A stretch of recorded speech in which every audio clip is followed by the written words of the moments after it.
औदुंबर निवासी भक्ताभिमानी राजा अधिराज सद्गुरु शिव चिदंबरेश्वर महाराज की जय।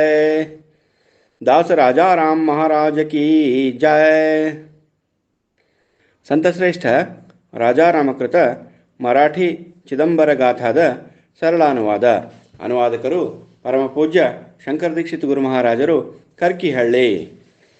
ಅಧ್ಯಾಯ 27. ಸ್ವಾಮಿಯ ಗೋಕರ್ಣ ಯಾತ್ರೆ.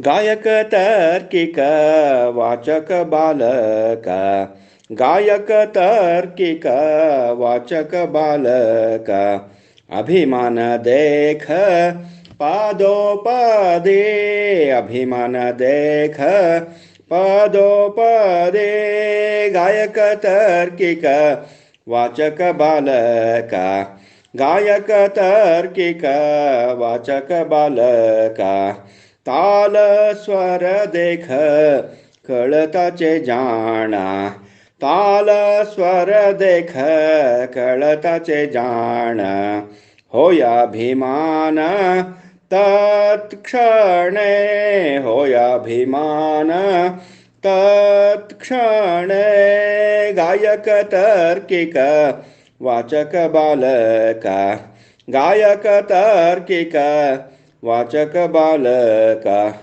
वाजवी मृदंग कोरडाभिमान वाजवी मृदंग कोरडाभिमान चर्म बडवोन काय झाले चर्म बडवोन काय झाले गायक तार्किक वाचक बालक गायक तार्किक वाचक बालक टाळधारी होय तितुकी अभिमान टाळधारी होय तितुकी अभिमान टाळ बडवून काय झावेले टाळ बडवो न काय झाले गायक तार्किक वाचक बालक गायक तार्किक वाचक बालक चिदंबर दास मणे धरी वीण चिदंबर दास मणे धरी वीण अभिमान दोणा होय तेथे अभिमान दोणा होय तेथे गायक तार्किक वाचक बालक गायक तार्किक वाचक बालक अभिमान देख पादोपदे अभिमान देख पादोपदे गायक तार्किक वाचक बालक गायक तार्किक वाचक बालक गायक तार्किक वाचक बालक. ಭಿನ್ನ ಭಿನ್ನ ಗುಣಧರ್ಮವನ್ನು ಹೊಂದಿದ ಭಕ್ತರಿರುವರು. ಸ್ವಾಮಿಯನ್ನು ಪ್ರಾರ್ಥಿಸಿದವರು ಯಾರೇ ಇರಲಿ ಅವರು ಕೃತಾರ್ಥರಾಗುವರು. ಇದು ಯುಗಯುಗಾಂತರದಿಂದ ಬಂದ ಅನುಭವವಾಗಿದೆ. ಗಾಯಕರು, ತಾರ್ಕಿಕರು, ವಾಚಕರು, ಮೀಮಾಂಸಕರು, ವೇದಜ್ಞರು, ತಪಸ್ವಿಗಳು ಮುಂತಾದ ಹಲವಾರು ಭಕ್ತರು ಸ್ವಾಮಿಯ ಜಪತಪದ ಮೂಲಕ ಸೇವೆ ಮಾಡಿ ಮುಕ್ತರಾಗಿರುವರು. ತಾಳ, ಸ್ವರ, ವೀಣಾನಾದ, ಮೃದಂಗ ಇವುಗಳ ಸಹಾಯದಿಂದ ಸ್ವಾಮಿಯನ್ನು ಹೊಗಳಿ ಸೇವೆ ಮಾಡಿ ಮುಕ್ತರಾದವರು ಕೆಲವರಿರುವರು. ಇವು ಅಭಿಮಾನ ಅಹಂಕಾರದಿಂದ ಸಾಧಿಸಲಾರವು. ಭಗವಂತನಿಗೆ ನಿರಭಿಮಾನದ ಆತ್ಮಾರ್ಪಣೆ ಭಾವ ಬೇಕು. ಅದರಿಂದ ಸ್ವಾಮಿಯು ಸಂತುಷ್ಟನಾಗುವನು. ಪುಣೆ ಪಟ್ಟಣ ಮಹಾರಾಷ್ಟ್ರ ರಾಜ್ಯದಲ್ಲಿ ಒಬ್ಬ ಭಾವಿಕ ಬ್ರಾಹ್ಮಣನಿದ್ದನು. ಶ್ರೀ ಸ್ವಾಮಿ ಚಿದಂಬರನ ಕೀರ್ತಿಯನ್ನು ಕೇಳಿದ್ದನು. ಅದರಿಂದಲೇ ಅವನು ಸ್ವಾಮಿಯ ಭಕ್ತನಾಗಿದ್ದನು. ದಿನಾಲು ಅವನ ನಾಮಧ್ಯಾನ ಮಾಡುತ್ತಿದ್ದನು. ಸ್ವಾಮಿಯ ದರ್ಶನ ಮಾಡಿಕೊಳ್ಳುವ ಉತ್ಕಟ ಇಚ್ಛೆ ಅವನದಾಗಿತ್ತು. ಅವನ ಮಾತೃಭಾಷೆಯು ಮರಾಠಿ ಆಗಿತ್ತು. ಕನ್ನಡದ ಗಂಧವು ಕೂಡ ಅವನಿಗೆ ಬಡಿದಿರಲಿಲ್ಲ. ಕರ್ನಾಟಕವನ್ನು ಅವನೆಂದಿಗೂ ಕಂಡಿದ್ದಿಲ್ಲ. ಹೀಗಿರಲು ಸ್ವಾಮಿಯ ದರ್ಶನಕ್ಕಾಗಿ ನಾನು ಹೋಗುವ ಬಗೆ ಹೇಗೆ ಎಂದು ಆಲೋಚಿಸಿ ಮುರುಗೋಡಕ್ಕೆ ಬರಬಹುದಾದ ಭಕ್ತರನ್ನು ಹುಡುಕುತ್ತಿದ್ದನು. ಯಾರೂ ಸಿಗಲಿಲ್ಲ. ದರ್ಶನಾಭಿಲಾಷೆ ದಿನದಿಂದ ದಿನಕ್ಕೆ ಬೆಳೆಯತೊಡಗಿತು. ಶಿವರಾತ್ರಿಯೂ ಬಂದಿತು. ಕರ್ನಾಟಕದ ಪುಣ್ಯಕ್ಷೇತ್ರ ಮಹಾಬಲೇಶ್ವರನ ದರ್ಶನಕ್ಕಾಗಿ ಗೋಕರ್ಣಕ್ಕೆ ಬರುವ ಜನರ ಜೊತೆ ದೊರೆಯಿತು. ಸ್ವಾಮಿಯ ದರ್ಶನ ನನಗಾಗುವುದೇ ಎಂದು ಮೊದಲು ಗೋಕರ್ಣಕ್ಕೆ ಹೋಗಿ ಮುಂದೆ ಯಾರಾದರೂ ಜೊತೆಯಾದರೆ ಮುರುಗೋಡಕ್ಕೆ ಹೋದರಾಯಿತು ಎಂದು ಅವರ ಸಂಗಡ ಗೋಕರ್ಣಕ್ಕೆ ಪ್ರಯಾಣ ಬೆಳೆಸಿದನು. ಶಿವರಾತ್ರಿಯ ದಿನದಂದು ಗೋಕರ್ಣ ಸಮೀಪಕ್ಕೆ ಬಂದು ತಲುಪಿದನು. ಅಲ್ಲಿ ಒಬ್ಬ ಬ್ರಾಹ್ಮಣನು ಜೊತೆಯಾದನು.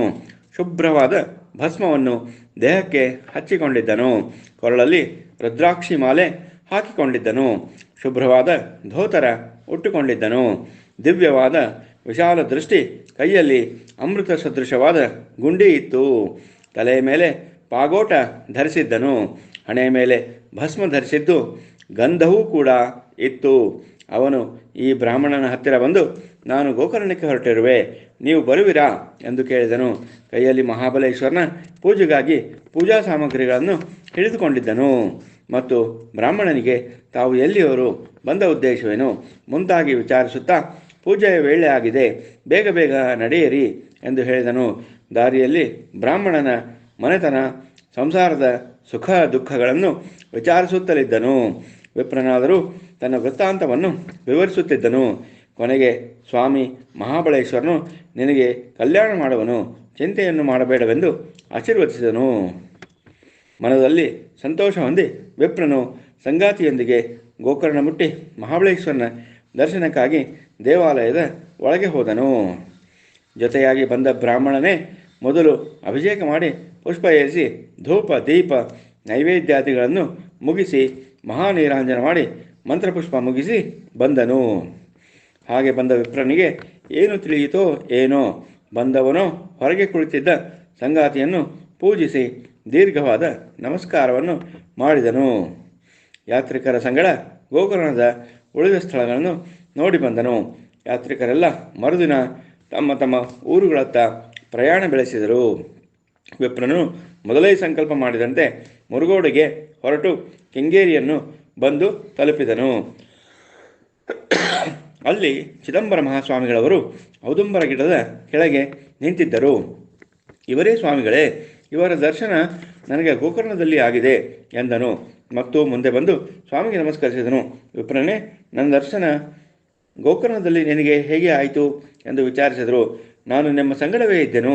ತಾವು ನನ್ನ ಹಾಗೂ ನನ್ನ ಮನೆತನದ ಎಲ್ಲ ವಿಷಯವನ್ನು ವಿಚಾರಿಸಿದಿರಿ. ಇಬ್ಬರು ಕೂಡಿಯೇ ಮಹಾಬಲೇಶ್ವರನ ಗುಡಿಗೆ ಹೋಗಿದ್ದೆವು. ಮಹಾಬಲೇಶ್ವರನು ನಿನಗೆ ಕಲ್ಯಾಣ ಮಾಡುವನೆಂದು ಆಶೀರ್ವಾದ ಮಾಡಿದಿರಿ ಎಂದು ಮುಂತಾಗಿ ತಿಳಿಸಿದನು. ಸ್ವಾಮಿಯು ಮುಗುಳ್ನಗೆ ನಕ್ಕು, ಭಕ್ತರೇ, ನಾನು ನಿಮ್ಮನ್ನಗಲಿ ಗೋಕರ್ಣಕ್ಕೆ ಯಾವ ವೇಳೆಗೆ ಹೋಗಿದ್ದೆ ಎಂದು ಕೇಳಲು, ಸ್ವಾಮಿ, ತಾವು ನಮ್ಮ ಸಂಗಡ ಇಲ್ಲೇ ಇರುವಿರಿ, ತಾವೆಲ್ಲೂ ಹೋಗಿರುವುದಿಲ್ಲ ಎಂದು ಹೇಳಿದರು.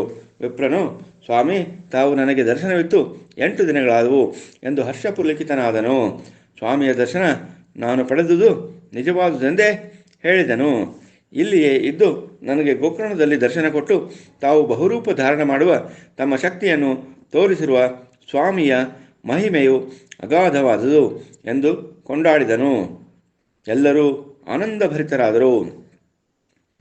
ಸ್ವಾಮಿಯು ವಿಪ್ರನಿಗೆ, ನಿನ್ನ ಮನೋಬಯಕೆ ಕೈಗೂಡಿತೆ. ಪುಣೆಯಿಂದ ಹೊರಡುವಾಗ ನನ್ನ ದರ್ಶನದ ಹಂಬಲು ಬಹಳ ಆಗಿತ್ತು ಅಲ್ಲವೇ? ಸಂಗಡಿಗರು ದೊರಕದಿದ್ದುದರಿಂದ ಗೋಕರ್ಣ ಯಾತ್ರಿಕರ ಸಹಾಯದಿಂದ ಹೊರಟೆ. ಅದಕ್ಕಾಗಿ ಮಹಾಬಲೇಶ್ವರನು ನನ್ನ ದರ್ಶನ ನಿನಗೆ ಮಾಡಿಸಿದನು. ನಿನ್ನ ಭಕ್ತಿಯ ಸಂಕಲ್ಪವೇ ನಿನಗೆ ದರ್ಶನ ಮಾಡಿಸಿದ. ನನ್ನದೇನು ಮಹಾಕಾರ್ಯ ಎಂದು ಹಾಸ್ಯ ಮಾಡಿದರು. ವಿಪ್ರನಿಗೆ ಮಹದಾನಂದವಾಯಿತು. ಆನಂದಾಶ್ರುಗಳು ತನಗರಿಯದಂತೆ ಹೊರಟವು. ಸ್ವಾಮಿಗೆ ಪುನಃ ಪುನಃ ದೀರ್ಘದಂಡ ನಮಸ್ಕಾರ ಮಾಡಿದನು. ಸ್ವಾಮಿಯು ಭೋಜನಕ್ಕಾಗಿ ಸಾಮಗ್ರಿಗಳನ್ನು ಕೊಡಿಸಿದರು. ಭೋಜನ ವಿಶ್ರಾಂತಿ ಪಡೆದನು. ಮರುದಿನ ಸ್ವಾಮಿಯ ದರ್ಶನ ಮತ್ತೆ ಪಡೆದನು. ಸ್ವಾಮಿಯು ಅವನಿಗೆ ಹೊರಡಲು ಅನುಮತಿ ನೀಡಿ ಸೇವಕನನ್ನು ಕೊಟ್ಟು ಅವನು ಮುಕ್ಕಾಮಿನವರೆಗೆ ಸಹಾಯ ಮಾಡಿ ಹಿಂತಿರುಗುವಂತೆ ಸೇವಕನಿಗೆ ಆಜ್ಞೆ ಮಾಡಿದನು. ಮರುದಿನ ಮಾರ್ಗ ತೋರಿಸಿ ಸೇವಕನು ಮರಳಿದನು. ಸ್ವಾಮಿಯು ಭಕ್ತರ ಇಚ್ಛೆ ಪೂರೈಸಲು ಸಮಯಕ್ಕೆ ತಕ್ಕಂತೆ ಲೀಲಾ ನಾಟಕ ಮಾಡುವನು ಎಂದು ಭಕ್ತ ಸಮುದಾಯ ಸ್ವಾಮಿಯನ್ನು ಕೊಂಡಾಡಿತು. ಶ್ರೀ ಸದ್ಗುರು ಚಿದಂಬರಾರ್ಪಣಮಸ್ತು.